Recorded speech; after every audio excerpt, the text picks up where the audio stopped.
Muitos assuntos importantes. Para começar, os primeiros pareceres sobre o julgamento que pode regulamentar as redes sociais já causam reações entre especialistas, autoridades e instituições. Empresas, advogados e até mesmo integrantes do governo classificaram a análise de um magistrado como apocalipse, bomba nuclear, fim do mundo e até assustador. A expectativa era de que o julgamento passasse a permitir a remoção de conteúdos sem notificação judicial. No entanto, essa nova tese permite que qualquer pessoa ou empresa possa processar as redes sociais caso encontre conteúdos que serão proibidos, como crimes contra o Estado Democrático de Direito, atos de terrorismo ou preparatório, racismo, violência contra criança e mulher e as alegadas fake news e incitação à violência física. Esse entendimento criaria um regime de responsabilidade às plataformas que não existe em nenhuma grande democracia do mundo. Segundo especialistas, se essa tese for aprovada, o funcionamento das redes sociais aqui no Brasil se tornaria inviável. Claro, vários elementos para a gente analisar, debater aqui com os nossos comentaristas. O Cristiano Beraldo já está conectado com a gente? Tá bom, daqui a pouco eu vou chamar o Beraldo. Então, delegado Palumbo, está ao vivo aqui com a gente, preparado para trazer suas análises e reflexões. Delegado, seja muito bem-vindo, ótima noite a você. Claro que a gente tem observado muitas manifestações, né, de parlamentares, lideranças, juristas, em relação a esse entendimento que vem se consolidando nesse julgamento que acontece no âmbito do Supremo Tribunal Federal. Não é incomum quando algumas dessas críticas se apoia na palavra censura. A gente quer te escutar, delegado. Seja bem-vindo. Uma boa noite, Caniato. Boa noite, amigos da PAN, meus colegas de bancada. Bom, isso é uma censura. Velada ou não, é uma censura. O papel de legislar pertence ao Congresso Nacional, deputados e senadores. Nós temos que lembrar que o governo mandou um projeto já faz algum tempo, que ele não passou. E como ele não passou, o governo tirou de pauta, ia se criar uma comissão especial e o projeto está lá. Agora, o Supremo, mais uma vez, atropelando os limites da Constituição Federal, está legislando. É evidente que eles querem regular, mas não é com o intuito de fazer uma boa ação. Eles não querem, e eu digo isso, não estou falando do Supremo Tribunal Federal, não. Estou falando dos políticos. Muitos deles, Caniato, estão extremamente incomodados com a ascensão de novos políticos que foram eleitos através das redes sociais. E isso está incomodando demais. Hoje em dia, o fator dinheiro, aqueles feudos que tem pelos interiores do Brasil, até aqui na Grande São Paulo também tem os feudos, onde os políticos mandam emendas e mais emendas e acabam ganhando votos, está acabando. Hoje os políticos estão aí em ascensão nas redes sociais, que você consegue passar uma mensagem gratuita, você não paga absolutamente nada por isso, o acesso todos nós podemos ter, haja vista aí a quantidade de novos políticos que entraram através das redes sociais. Eu falo já há algum tempo, já falei diversas vezes aqui nos Pingos nos Is. Por que a gente não fortalece as delegacias de combate a crimes cibernéticos? Em São Paulo, na Bahia, Rio de Janeiro, Minas, Goiás, porque assim a Polícia Civil e também a Polícia Federal vai poder ter recursos policiais, elementos, quando chegar uma notícia crime, um crime, por exemplo, de racismo, a polícia vai poder agir imediatamente. E eu sempre gosto de usar o exemplo do estado de São Paulo, porque é o meu estado, 44 milhões de habitantes, nós temos uma delegacia especializada.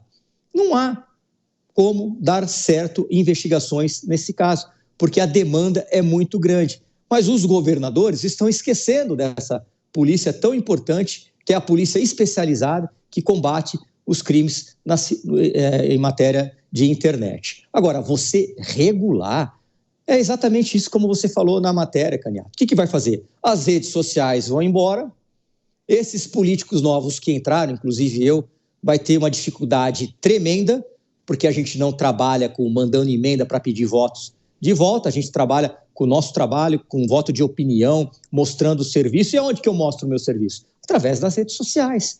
É lá que eu mostro os meus serviços. Como é que eu consegui atingir 635 cidades, tendo votos em 635 cidades, aonde no estado de São Paulo tem 645? Foi através das redes sociais, porque o partido me deu míseros 5 segundos de TV. Desses 5 segundos de TV, ainda me tirou de todo o interior. Eu não aparecia em Ribeirão Preto, eu não aparecia em Santos, eu não aparecia em São José do Rio Preto, Dracena. Mesmo assim, consegui alcançar uma quantidade muito maior que muito dirigente partidário que tem a máquina na mão, que tem dinheiro na mão. E eles estão incomodados. Então, esse projeto é apoiado por muitos políticos. Não foi só desse partido que entrou na justiça, não. Muitos políticos estão apoiando esse projeto com medo dos novos que estão entrando através das redes sociais. O avanço do debate e votação sobre regulamentação nas redes sociais no Supremo Tribunal Federal em destaque nessa abertura de Os Pingos nos Is. Cristiano Beraldo já com a gente. Beraldo, seja bem-vindo, ótima noite a você. A gente tem observado, que essas teses defendidas pelos magistrados, pelos juízes no Supremo Tribunal Federal vêm ganhando muitas críticas de juristas, parlamentares, lideranças. Agora, quando se fala em censura, você vê exagero ou não? É preciso considerar também esse aspecto? Pois é, Caniato, a gente precisa fazer uma reflexão muito profunda sobre o que está acontecendo no Brasil. Boa noite a você, boa noite aos meus colegas de bancada, boa noite à nossa audiência que nos prestigia diariamente aqui nos Pingos nos Is. Essa questão de censura no Brasil se transformou num debate em que o estabelecimento da censura torna-se um instrumento político e, por que não, um instrumento ideológico. Não faz nenhum sentido a essa altura do campeonato, depois de tantas conquistas obtidas pela sociedade brasileira com a ascensão das redes sociais e essa facilidade não só de manifestação, mas, sobretudo, essa facilidade de se cobrar agentes públicos. Isso é uma conquista que não pode ser afetada sob nenhuma circunstância, porque é essa vigilância direta, reta, que o público faz, que não era feito no passado, porque as pessoas no Brasil não tinham esse hábito. Antigamente, quando não tinha e-mail ainda e tal, as pessoas não escreviam cartas para os seus deputados e senadores como se faz há décadas nos Estados Unidos. Caniato, eu estudei nos Estados Unidos em 1993, na escola. Eu cursei lá o meu segundo ano do científico naquela época, do segundo grau. E eu tinha uma aula de governo que nos incentivava a escrever carta para o parlamentar que representava a região onde estava a escola. E o mais impressionante, as cartas eram todas respondidas. O Brasil nunca soube o que era isso. A população brasileira sempre foi mantida à distância dos seus poderosos. E isso se quebra a partir da ascensão das redes sociais. Então, quando há essa movimentação, quando se trata de cerceamento desta liberdade, o que se quer é manter a população distante. E isso é inaceitável. Também com a gente nesta edição de Os Pingos nos Is, o advogado Luiz Augusto Durso, a quem eu agradeço demais pela participação. Doutor, seja muito bem-vindo. Ele é advogado, participa de vários programas daqui da Jovem Pan News e hoje abrilhanta aqui os nossos Pingos nos Is. Doutor, claro que a gente quer ouvi-lo em relação a esses questionamentos. Estamos acompanhando muitas manifestações de lideranças parlamentares que classificam que esse entendimento que está se consolidando no Supremo Tribunal Federal seria, sim, censura. Já tem gente que acha que não, que é um exagero, mas, enfim, causam uma espécie, espanto. Como se daria esse processo da própria rede social identificar o que deve ser retirado ou não? Será que cada rede social teria o seu departamento da verdade para determinar o que deve ou não ser removido? Enfim, o que mais tem lhe chamado a atenção nessa votação no Supremo? Boa noite, Caniato. Boa noite aos nossos colegas comentaristas. Boa noite, audiência da Jovem Pan. Esse tema é extremamente polêmico e a gente, sem dúvida nenhuma, tem que preservar a liberdade de expressão. As redes sociais trouxeram um ambiente plural, democrático de debate, mas, sem dúvida nenhuma, muitos entendem que pode haver equívoco por parte da plataforma ao agir com a censura de determinados conteúdos, analisando, por exemplo, a entrega desse conteúdo e também a questão de sempre necessária a judicialização da questão. Hoje o Marco Civil da Internet, no artigo 19, responsabiliza a plataforma quando há uma decisão judicial de remoção e ela descumpre. É esse artigo que está sendo julgado no Supremo Tribunal Federal. É importante para a gente analisar esse tema, nós dividimos em duas questões. A questão da Câmara Federal, uma legislação que vem do Poder Legislativo, que inclusive é o local correto para se debater esse tema com mais profundidade, e essas 4 ações que chegaram no Supremo Tribunal Federal que podem derrubar o artigo 19 pela sua inconstitucionalidade. Com relação à regulamentação, eu entendo o comentário dos nossos colegas aqui na preocupação de ter uma regulamentação, se existir, super enxuta para não interferir de maneira alguma na liberdade de expressão. Mas também, quando a gente analisa o artigo 19, a gente percebe que as plataformas hoje não estão agindo adequadamente para conteúdos ilícitos que lá ficam hospedados. E aí vem parte da crítica também. Qual seria o plano ideal? Quando o Supremo julga essa questão depois de provocado, ele acaba, e essa é uma crítica sim, se manifestando, fazendo aqueles votos eternos e indo muito além da análise de constitucionalidade, falando inclusive exemplos que nem têm a ver com a matéria. E isso gera uma análise social dizendo, poxa, será que o Supremo está agindo de maneira jurídica ou política também? E aí vem o medo da censura. Ao final, a gente vai verificar que talvez o Supremo julgue pela inconstitucionalidade e as redes sociais terão mais responsabilidade. Isso é fato. Mas depois esse tema continua no Congresso Nacional e aí o legislador precisa decidir se irá ou não legislar. Porque quando o legislativo não age, também é uma resposta social.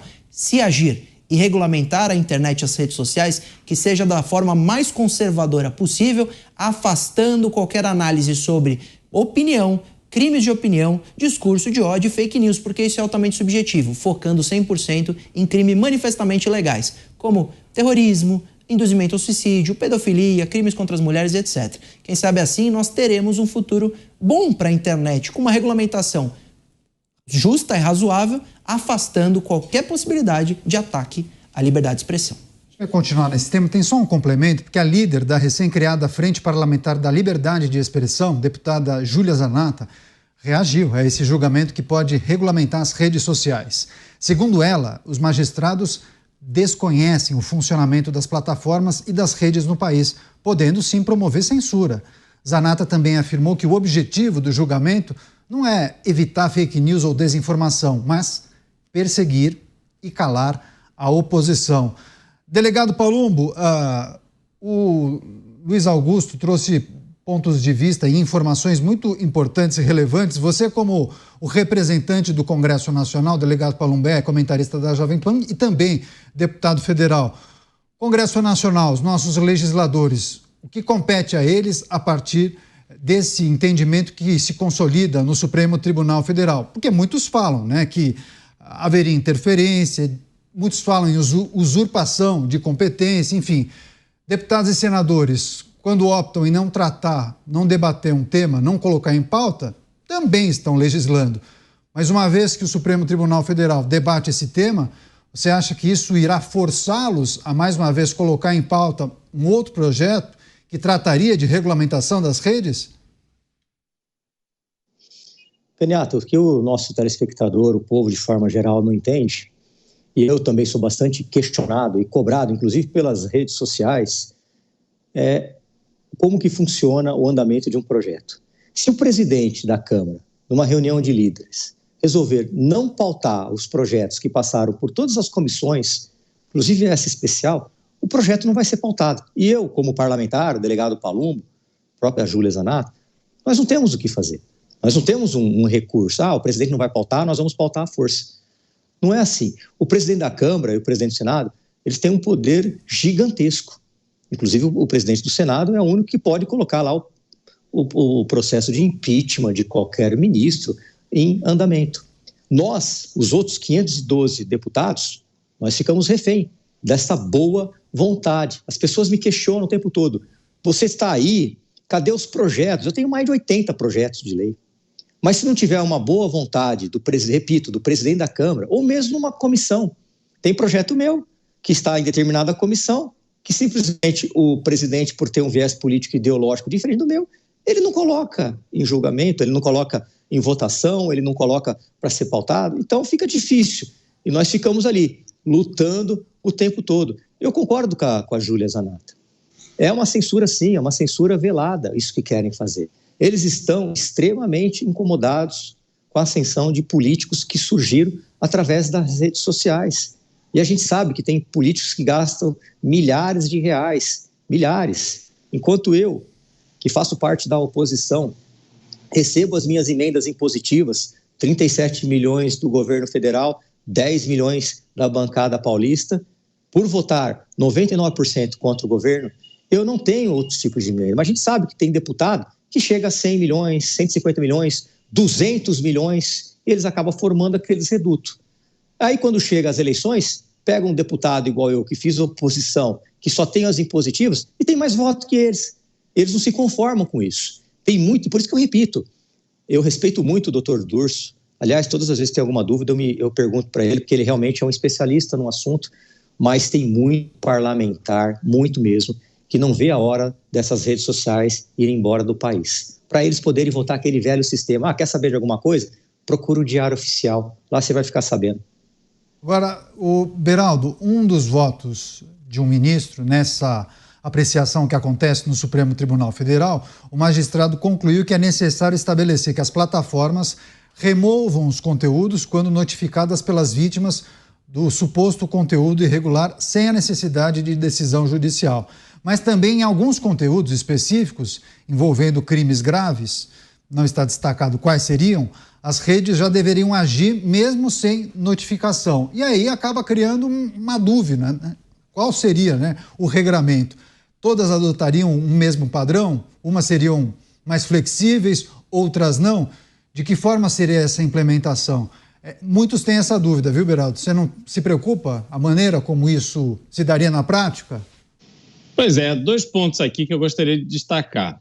Primeiro, doutor Durso, a minha preocupação é que quando se transfere essa responsabilidade para as redes sociais, olha o tamanho do poder que se está colocando na mão dessas redes sociais. Por quê? Sob a desculpa de se protegerem, sob a desculpa de não quererem problemas com o judiciário brasileiro, elas podem tomar a decisão que quiserem para retirar o conteúdo que quiserem, usando a justificativa que convier naquele momento. E quando se está, por exemplo, numa campanha eleitoral, que são 45 dias, às vezes um determinado candidato de um determinado campo ideológico que não está alinhado com o campo ideológico do presidente da plataforma, da turminha da plataforma, esse candidato vai ter o seu conteúdo retirado, como aconteceu comigo nas eleições de 2022, e não tem ninguém para te dar uma resposta e corrigir o erro a tempo da eleição. Então, isso, para mim, é inaceitável que uma pessoa privada passe a ter tamanho poder de discernir abertamente, com o apoio do judiciário brasileiro, o que eles acham conveniente ou não postar. Claro, vai sempre ter a justificativa, não, mas eles não podem ser arbitrários. Não podem, mas diante da justificativa de que eles têm receio de que aquilo possa infringir alguma lei, tudo vale, né? E aí o outro ponto é o seguinte, Caniato, defina para mim o que é um conteúdo de violência. Defina para mim, é o quê? É um vídeo de um policial em ação? É incitação à violência agora? Porque o que a gente tem visto nos últimos dias é que a polícia que é violenta. Então, se você postar um vídeo que tem um policial, a plataforma já pode assumir que é violento. Então, assim, essas definições, elas ficam extremamente abrangentes e será simplesmente impossível ter um critério claro, objetivo e equilibrado. Sempre vai haver campo para a subjetividade, para atender o interesse tanto da plataforma quanto daqueles que são os poderosos do momento. E se você dá o poder também para o usuário denunciar, fazer algum tipo de ponderação em relação ao conteúdo do terceiro, naturalmente você também questiona que talvez tem alguém que trabalha justamente para prejudicar o conteúdo do adversário, se a gente pensa na esfera política, enfim, algo que a gente precisa discutir também. Você, doutor Durso, seu complemento em relação ao questionamento do Beraldo, por favor. O Beraldo tem toda a razão. Hoje a plataforma é super poderosa. Ela define o que lá fica e o que sai. Ela te bane e manda um e-mail dizendo que você feriu os termos de uso. Isso já acontece diariamente. O que acontece é que, quando há esse tipo de abuso, você judicializa a questão e um juiz analisa se foi correto ou não a decisão da plataforma. O artigo 19 não muda nada com relação a essa situação. Por isso que a gente tem que separar o que é regulamentação de plataforma e o artigo 19 do Marco Civil da Internet. Pela fala do Beraldo, eu entendo que ele é a favor da regulamentação, porque a única forma de você colocar limites nas decisões unilaterais e muitas vezes injustas por parte de uma empresa privada é você trazer, por lei, a obrigação dela esclarecer, dela ter termos de usos taxativos, dela não simplesmente decidir quem fica ou quem sai. Eu trabalho diariamente com pessoas que são prejudicadas no ambiente online porque o seu conteúdo não é entregue. Simplesmente o algoritmo decide que aquele candidato ou aquela pessoa não vai ter voz dentro de uma rede social, prejudicando-a, inclusive ferindo um Estado democrático justo de direito. A única forma da gente mudar esse cenário é cobrar efetivamente uma mudança legislativa para que se tenha pressão nas plataformas. Por isso que a questão do artigo 19 é só sobre a denúncia, e aí o Beraldo diz, então, se as plataformas forem cobradas, elas vão agir de maneira mais dura? Não sei dizer. Talvez elas vão justificar pela preocupação da indenização que elas vão censurar. Mas isso não é o que diz a lei. A lei hoje diz que ela poderia ser responsabilizada numa segunda ação independente de indenização que um juiz terceiro vai analisar e perceber se a plataforma, quando recebeu uma notificação de um usuário dizendo, olha, esse conteúdo é criminoso, você precisa fazer alguma coisa, a plataforma, e ela não fizer, ela tem que ser responsabilizada. Essa é a mudança se for considerado inconstitucional o artigo 19. Agora, a preocupação do Beraldo, a preocupação do Palumbo é a mesma preocupação que eu tenho. Se isso for para o legislativo, como teve o PL das fake news, e eu fui convidado a Brasília, estive lá em audiência pública para ser um dos debatedores, mostrando que haviam muitos erros, mostrando que a criação daquele Ministério da Verdade para analisar conteúdo era absurdo, aquilo geraria censura. Então uma lei pode sim ser preocupante, por isso que a gente tem que ver com atenção se acontecer a regulação, se é a menor interferência possível. Agora, hoje, o julgamento do artigo 19, se cair, penso, é até melhor, porque aí nós teremos as plataformas observando melhor os canais de denúncia e removendo conteúdos manifestamente ilegais. O Beraldo questionou o que é violência e o que não é, basta abrir o Código Penal. O que está lá previsto como crime nas leis especiais, a plataforma não pode deixar que isso fique online se for notificada, provocada por alguém. O que acontece hoje é que ela é notificada, não faz nada e espera a decisão judicial porque nunca vai pagar multa pelo que hospeda. Eu vou passar para o Beraldo e para o delegado Palumbo só para a gente fechar esse tema, mas rapidamente, doutor, caso esse entendimento se confirme, seja diferente da legislação vigente, como Marco Civil, o que pode acontecer? Essa determinação, esse entendimento do Supremo iria se sobrepor à atual legislação, é isso? A legislação hoje, que traz exatamente a isenção de responsabilidade, é o próprio Marco Civil da Internet. Não há mais nenhuma lei que trata sobre essa responsabilidade. E nós temos 2 artigos que tratam sobre isso. O artigo 19, que é a regra geral, para todo conteúdo tem que esperar a decisão judicial e só haverá responsabilidade da plataforma se ela não cumprir a decisão judicial. Antes disso, nunca é responsabilizada o corresponsável. E a exceção está no artigo 21, que é para crimes de pornografia e nudez. Nesse caso, a vítima, se ela denuncia e a plataforma não tira, começa a responsabilidade subsidiária.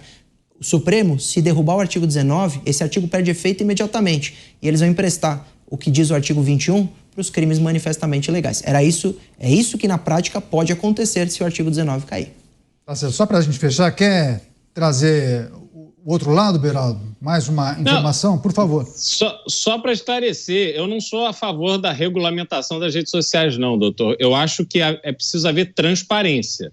Se as redes sociais publicarem quais são as regras do jogo, para mim é mais do que suficiente. Acho que e porque é a opção do usuário, eu posso participar dentro daquelas regras ou não. Acho que o instrumento utilizado pelo X, por exemplo, onde outros usuários podem denunciar conteúdos e colocar ali um registro, como faz o próprio CONAR no ambiente de publicidade, né, que se autorregula, eu acho que essa solução do X é uma solução bastante eficiente. Você lê o que está dizendo ali e se tem alguma coisa falsa, já aparece ali, logo alguém já avisa. Enfim, então só para deixar claro que eu não sou a favor de regulamentação e dar ao Estado essa autonomia também para dizer o que pode e o que não pode ser publicado. Doutor. Se me permite, eu entendi que você não é a favor, só fez uma brincadeira para provocá-lo, porque eu penso que essa transparência da plataforma só virá por força de lei. A plataforma, infelizmente, não é boazinha. Você quer fechar, delegado Palumbo, por favor? Não, o doutor Durso falou de punição. Eu já tomei diversas punições. Aliás, se eu falar que eu sou contra o aborto, contra a liberação das drogas, se eu postar uma arma, uma vez eu postei um abajur que tem a minha foto com uma arma, eu tomei uma punição no TikTok. Em outra ocasião, eu postei o meu filho de sunga brincando na piscina com a minha mãe. Fui acusado de colocar um conteúdo pornográfico. Então, realmente, não tem critério, eles fazem o que querem. Agora, se você postar que você é a favor da liberação das drogas, vamos ser a favor do aborto, aí a impressão que eu tenho, talvez eu esteja errada, é que as plataformas falam, não, isso aí pode. Você pode fumar maconha, você pode fazer uma dancinha sensual. Agora, eu com meu filho na piscina não posso. Então, eu sou campeão de punição. Eu tomo punição quase que toda semana. Fico impedido de fazer live, de colocar... Isso é complicado, isso para mim acaba prejudicando o meu trabalho. Porque as redes sociais... elas são, para mim, a extensão do meu mandato. É lá que eu mostro onde que a gente está trabalhando, o que a gente está fazendo, e mostro todo o andamento aí do meu mandato que foi dado pelo povo. E essa subjetividade na entrega dos conteúdos também acaba sendo uma grande incógnita para os usuários, né? Por qual razão, após a adoção de algum tipo de postura, muitas vezes no ambiente político, você percebe que o número de visualizações cai, o número de curtidas. É também curiosa essa falta de transparência também na maneira como o tal do algoritmo é utilizado pelas empresas, né, doutor? Exatamente, é isso que eu falo. Como eu disse, eu sou totalmente a favor da liberdade de expressão e essa precisa ser a leitura máxima de qualquer análise sobre o que vamos mudar da internet aqui para frente. Mas eu também sou grande crítico das plataformas porque hoje o poder está totalmente na mão dessas plataformas que o algoritmo está em caixa preta, ninguém sabe como é entrega e eles decidem quem fala, quem não fala e é uma empresa privada que tem interesses políticos e econômicos. Quem sabe com alguma força de lei ou até, eu não descarto a autorregulamentação ou autorregulação, como disse o Beraldo, como pelo CONAR funcionou bem para publicidade na TV, mas algum tipo de pressão deve existir, porque senão eles continuam nadando sem absoluta responsabilidade nenhuma e decidindo quem fala e quem não fala. E isso não vai ser transmitido para o poder público ou para o executivo com essa análise do Supremo. Simplesmente, agora, se um conteúdo ilícito ficar no ar, eles receberem a notificação, for manifestamente legal e não fizerem nada, vai pegar no bolso das plataformas.